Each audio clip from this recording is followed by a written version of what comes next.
We are going to give it yet another nudge. Sunday evening, trying to have the conversation. Really appreciate the persistence with the Kiwi Voice followers. Once again, let me know if you can hear me before we'll dive into it. I'm hoping we've got it right this time. Looking to cover off a couple of issues as per the title of the live, which is around crime and conspiracy theories. So chuck a comment up there, team. Let us know that you can hear me this time, and we shall get amongst it. We've got to have at least, yes, great. We've got to have at least one attempts where nobody can hear anything before we get into the real thing. Really appreciate everyone jumping on. So yeah, going to be a fairly short one tonight, team, but definitely stuff that's worth coming off. Thank you, Nathan. Thank you, Lee. Really awesome to have you back on.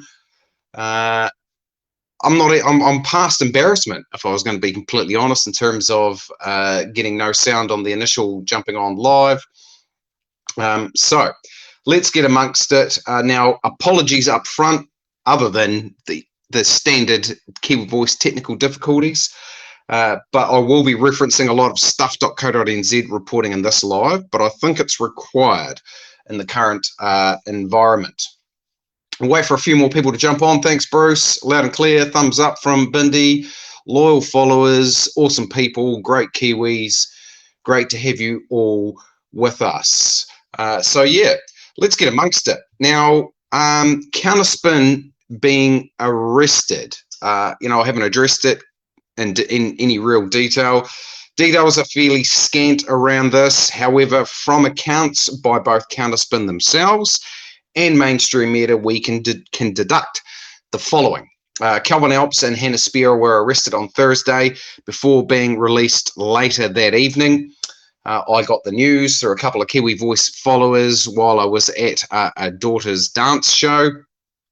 The supposed charges are for distributing objectionable material and for refusing to allow police to search their computers. Studio gear was seized as well. That includes cameras and the like.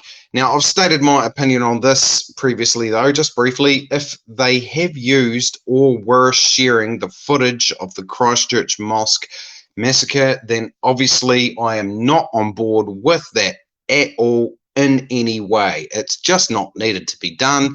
You can discuss the issue. You don't need to share the footage. But that's unconfirmed. It's just assumptions from both myself and mainstream media and others, multiple sources. Outside of that, though, outside of sharing that abhorrent footage around, anything else to me is an attack on free speech. But we'll leave it there. Details are scant. We will watch this with interest, see what comes from that. Just felt like I needed to comment on that specifically. Now, heading into the crime. So crime continues its upward trend in Auckland with a further spate of ram raids or smash and grab incidents occurring in Auckland overnight on Thursday. We have got, if I just jump in here and get this up there for you, team, the New Zealand Herald reporting police call to several smash and grab incidents around the city overnight Thursday. Police were called to a reported burglary at the Night and Day store in Onehunga shortly after 1 a.m. The entrance and front windows of the store were left severely damaged, with a massive hole left behind by those responsible. Earlier in the night, police also responded to an attempted burglary at Meadowlands Shopping Plaza in Howick, while shortly after midnight, around 12:15 a.m., officers were called to a commercial property on Great South Road in Penrose. It doesn't end there, though. Authorities were also sent out to the Miss Q's bar at the Westgate Shopping Centre in Massey, West Auckland, shortly after 3 a.m. After reports of a burglary there, while police on the other side of the city near the Auckland airport responded to a reported burglary at the Subway restaurant on Leonard Isaac Drive. Now, this culminates up to the number of 129 ram raids since May this year. So we're talking, what, coming up 4 months, 129 ram raids. The latest incidents come after Police Minister Chris Hipkins, as they call him, Mr. Fix-It, gets shifted around the portfolios, revealed yesterday that there have been a staggering 129 ram raids since May this year, and nearly all of them have been carried out by youth under 18 years old. Did you ever think you would see such a thing in New Zealand?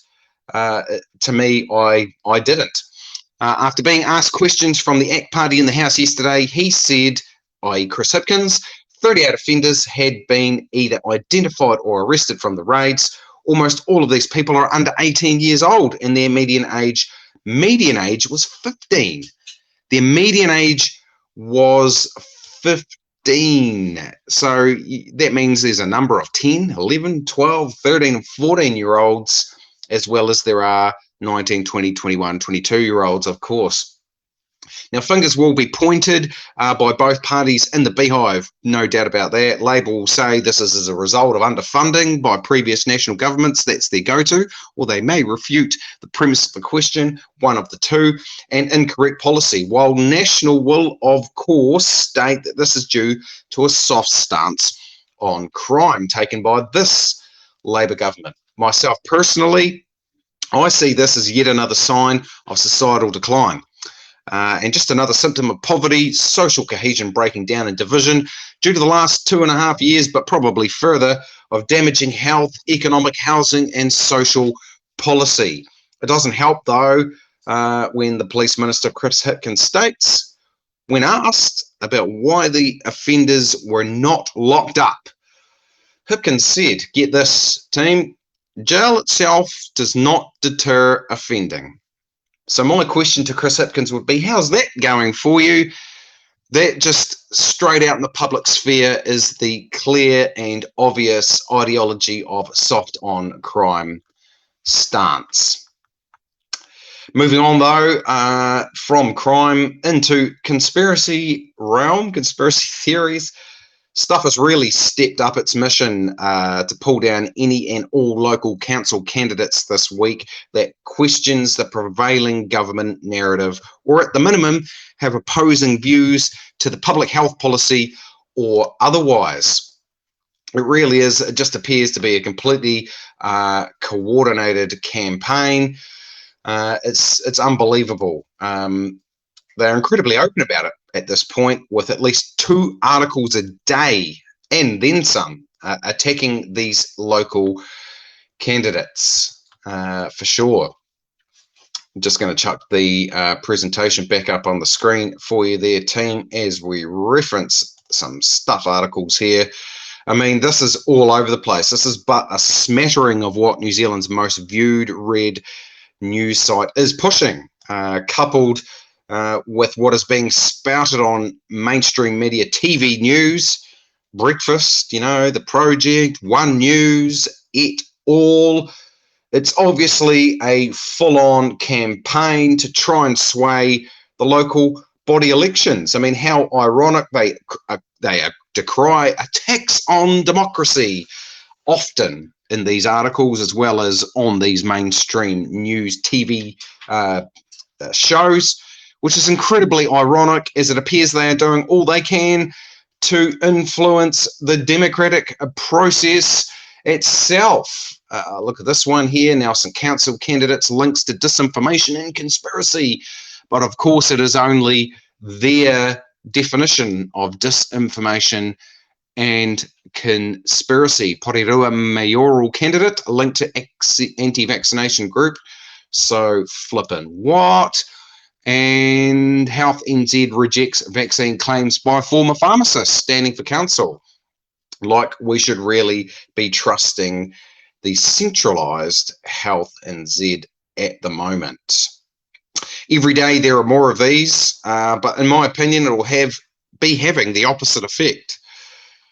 In essence, giving all of these candidates some much needed publicity. All publicity is good publicity, and making the general public who support their views aware that they are there and available to represent them. You know, obviously we know there are hundreds of thousands of Kiwis that think the same way, and this is just putting these faces and names in the mainstream orbit. So that's great. If you want to take the positive side, we say nothing on the incumbents and major party aligned candidates, though, of course, you know, with their faces all up over every major city in New Zealand now. Kiwi Voice is trying to absorb the details around people's choice. I caught a little bit of this in the mainstream media in the last day or so, what this means. For example, these people are specifically Labour aligned, and they sign an agreement or charter that essentially beholdens them to toe the Labour Party line. I'll be looking into this for a separate video, bit more detail in the coming days, and let you all know about the requirements that these candidates have to adhere to in order to have the People's Choice moniker, and who they are, of course. You know, we are also interviewing all independent Christchurch candidates this coming week. We've got them all lined up. We'll be releasing them day after day, much like we had Mike Wilson last week. So keep an eye out for those. Finally, still on stuff information offensive, I reference this hit piece around Chantal Baker's, or Chantal Baker's, I say Chantal, I think she says Chantal, so I should probably say it the correct way. Chantal Baker's new company and others here. Council candidate has 1/3 stake in conspiracy theorists' new media company. Can you believe these bloody headlines? Honestly, it's unbelievably biased. But here we go. Stuff is also seen 12 official Information Act requests sent to a government department by a man named P. Shaw that included reference to conspiracy theories such as the Great Reset, a misinformation campaign, supposedly, that incorrectly claimed a global elite is using the coronavirus pandemic to dismantle capitalism and enforce radical social change. Nadine Porter appeared uninformed about the Great Reset, so I was compelled to email her some details around the Great Reset here, as well as suggesting that she check out this other article from 2020 here. I mean, this stuff is in absolutely plain sight on the WEF's website. Now, that's not to say that it clearly states that they are using the coronavirus pandemic to dismantle capitalism and enforce radical social change, but you can join the dots and figure it out for yourself. They absolutely want to have some significant major change in the way that capitalism and democracies work around the world. We've heard Klaus Schwab state they penetrate the cabinets with Justin Trudeau, Prime Minister Jacinda Ardern being, what's the word I'm looking for, being students of the Young Global Leaders program, and anyone that is, Macron in France as well, anyone that is involved in that situation seems to be producing the same policies.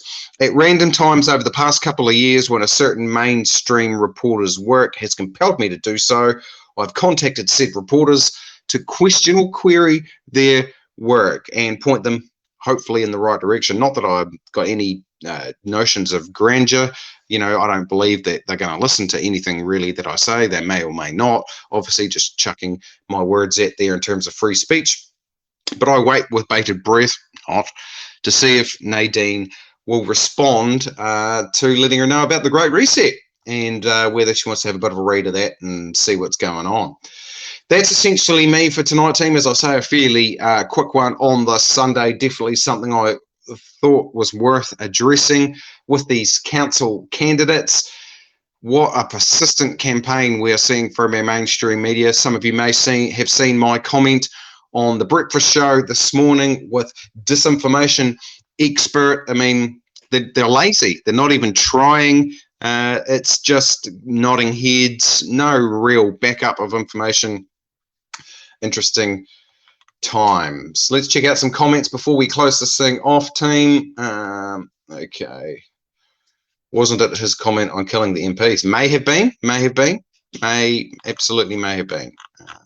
Let's get down here. Young Leaders Program. Yes, Bruce, absolutely. JJ says, Jacinda has said it in some speeches too. I swear people are so brainwashed they pay no attention at all, everyone. They straight tell you. I feel that, JJ. I absolutely feel that. Nathan says, again, I'll say they're ramping up psyops on truth media in Queensland. Australia's been going hard from day dot, this sort of thing. Oh, this is interesting. Angelique from my neck of the woods down there in Dunedin says the manager of Pack and Save Dunedin is a picture of the majority of people who hate truth tellers. That's interesting. Haven't been to that massive Pack and Save for a while, Angelique, so I'll check that out. I've never seen such garbage my whole life. Bindi says, I don't watch the news anymore. I mean, I only watch it for research purposes, I'll be totally honest with you. Oh, okay. Following up on Angela, I've been harassed and bullied by the Pack and Save manager for banning me for no reason, and then sharing info. He got so angry, he blocked me from leaving the store. This is, unfortunately, Angelique, this is all too common. It's good as they let me know who to vote for. Yes, Bruce, that's how I'm feeling as well. It's exactly right. They're a total cluster stuff. Well put, Neb. Absolutely. Hey, Kurt over there in Oz. Hope it's going well for you over there, my man. Absolutely crazy indeed. What else we got going on here? Excellent. Hey, that's us, team. We're going to go and make some dinner for the children and feed the dog. Thanks for persisting with the continued technology. Just take it as a given that the first attempt at the live stream, there's going to be no noise, and I'll wait to hear before we try again and get things cranking. We will stay with it. At least we got there. Stay safe, stay free. We'll see you again real soon.